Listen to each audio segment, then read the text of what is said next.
G'day guys, welcome back to my channel. My name is Wildkard. Thank you for watching the Wildkard Rugby Show. Like, comment, and subscribe. And yes, you can tell I am very, very upset already going into this week's news update in the world of rugby. And yes, it is Joseph Suaalii once again. And there's some new revelation that came out this week has really set me off. And I think, yeah, we'll talk about that in a second. But let's talk about, let me just warm up into it a little bit. I don't want to start off and and make this video too negative right away. So yeah, let's have a look at some some news, and then we'll talk about Joseph Suaalii and the Wallabies and a bit of a rant in a moment. So yes, the British and Irish Lions red coat has been revealed. Holden, I don't even know what that means, is apparently the sponsor, and yeah, it's the logo is just a little bit too much. And other than that, I thought the texture looks fine, looks quite nice overall. I wonder if you can buy one of this jersey without the sponsorship on it. It would look really, really nice. But yeah, I like stuff that has like, nice little textures like this. So yeah, that's the British and Irish Lions jersey. In fact, if I can find one without the sponsorship logo on it, I actually probably buy one before the tour in coming to Australia. So yeah, that's a lot of you guys looking at that. So apparently, obviously the photos don't really look that good. There were some comments saying that it looks a lot better, laid on up on a table with the textures and everything. And overall, I thought it's fine. I just really don't like the sponsorship logo being overly massive in front of the jersey. And the Rugby World Rankings of the weekend, a bit of a change. The Wallabies moved that one spot without even playing, as Fiji played against a very, very, very, very good Scotland team on the weekend, losing 57 points to 17 in Scotland. And this has led to them downgrading to 10th place, and the Wallabies moving up one place going into this weekend against England. And yeah, I am very upset. The news out of the Wallabies camp is that Joseph Suaalii is looking more and more likely to be starting this weekend against England. The team hasn't been announced yet. It's probably going to be announced as soon as this video goes up. And it's one of those things where he hasn't played a single game of professional rugby union, and Rugby Australia and the coaching staff still pretends that rugby league and rugby union is same sport, and they just think, hey, you can run the ball forward, and that's good enough to play rugby, right? At the professional level, in a test level against England, with the variety of kicking game that's going to be thrown at, it just shows you, right? It just shows you how lack of talent and understanding in the coaching ranks to think that rugby league and rugby union is the same bloody sport. Just because someone is good at rugby league is going to transition them into a rugby union player. It is actually really, really, really absurd. You got Roger Tuivasa-Sheck and rugby league Dally M winner. Dally M is basically like the best player of the year. Dally M winner couldn't transition into the All Blacks. We've had plenty of players like what's his name?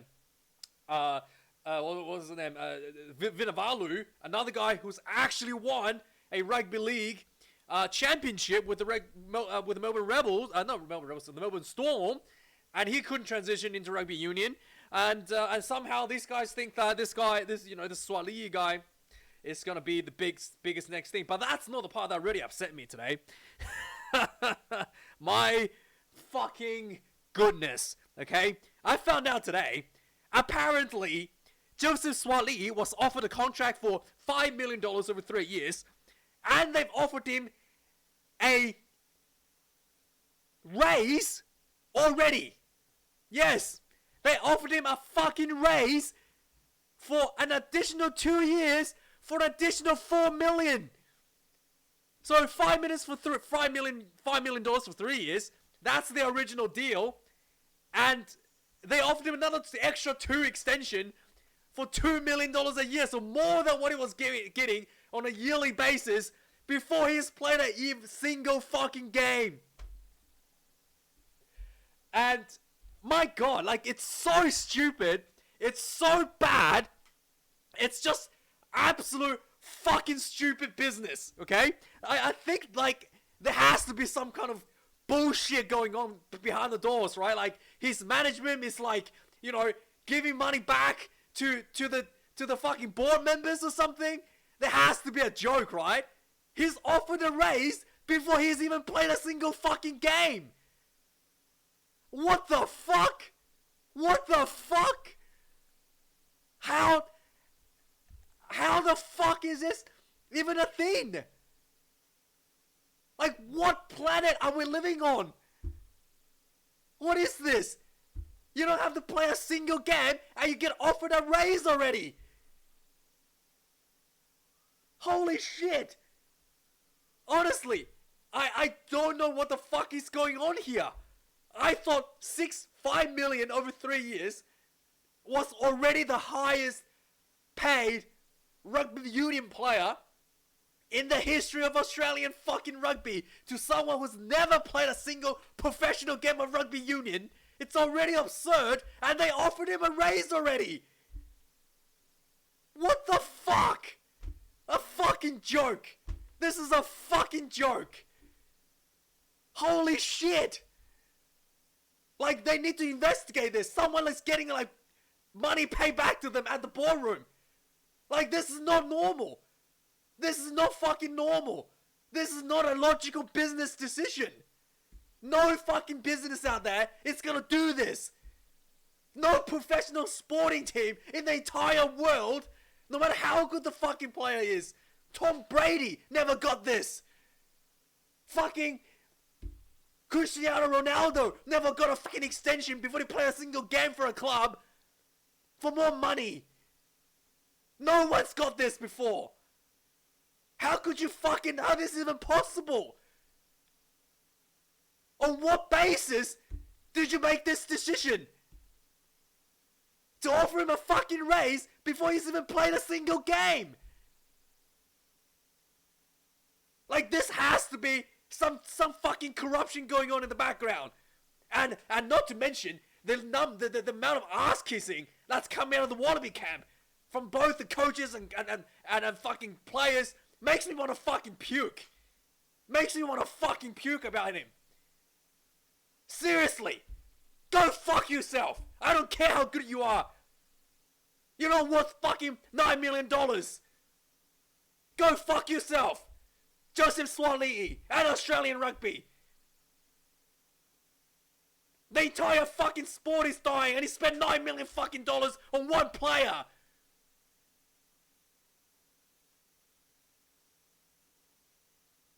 That's a fucking joke. Anyway, fuck it. Let's move on. Holy fuck. It's just a joke. Unbelievable. Anyway, moving on. Moving on. Holy fuck.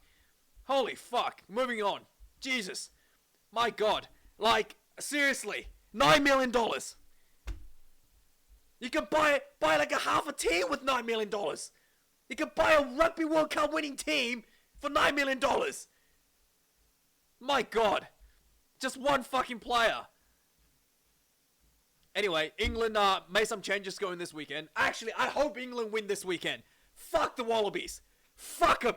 These people should go to get investigated for this bullshit. Fuck them. Honestly. Anyway, moving on. England Rugby made some changes. A few shuffling around after falling short against the All Blacks. This will be a blowout for England, especially if they put Swaliti on the field. It's probably going to send off for a fucking yellow card or something. Let's move on. So England, fullback. Let's go from the start. Number 1 jersey, Ellis Genge. Number 2, Jamie George. Number 3, Will Stewart, the same as last week. Mario Itoje, number 4. George Martin, number 5.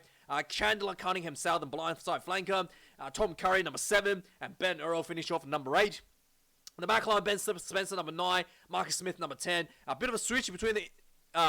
Tommy Freeman, number 11. Bit of switch between the centres. Number 12, Henry Slade, moved from 13. And Ollie Lawrence moved to 13 from 12. I thought Lawrence was probably better at 13 anyway.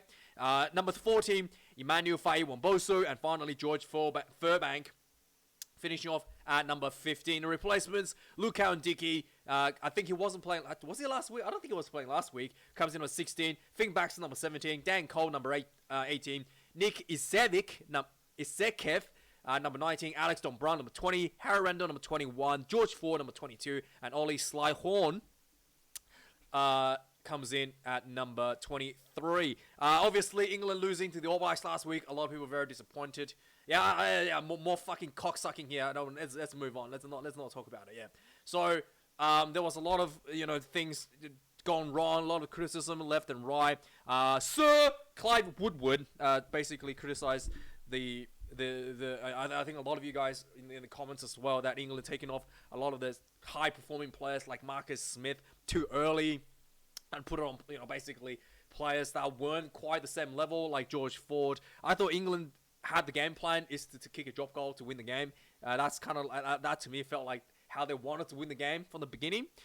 So it's not really surprising to me they put George Ford on to try to finish off the kick, but George Ford obviously did not deliver. That's a different story. But the game plan I thought was probably the right thing. If you were to ask me to select a player, an English player outside of Owen Farrell, obviously, to kick a drop goal or to kick a winning goal between Marcus Smith, to kick a drop goal between Marcus Smith and George Ford, I would have said George Ford, to be honest with you. But that is that. And obviously there were people talking about how the final drop goal was executed. Hindsight is 2020.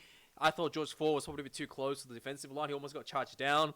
But in the end of the day, I didn't think that was the issue. I think England just really didn't play enough rugby. They kicked goals every time that was offered to them, despite their despite their momentum, despite their dominant, they're controlling the game and dominance during periods. They just opted to kick 3 points and they never had a 5-meter line out or like a attacking line out for a penalty. So they really didn't have any opportunity to even put them.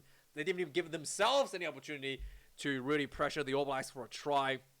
And I felt that if they had done that, they probably would have got a bit more than more of the lead going into the 9 minutes, which would probably make a difference instead of how the drop goal is being executed. The Mohawk wasn't selected last week, and he talked a bit of trash about the haka, and then came back and apologized to everybody. And turns out he's retiring. The Mohawk is retiring. Like him or not, he's a funny character, and I didn't think he's. I think he's the funny character. I didn't think he's some of his on field,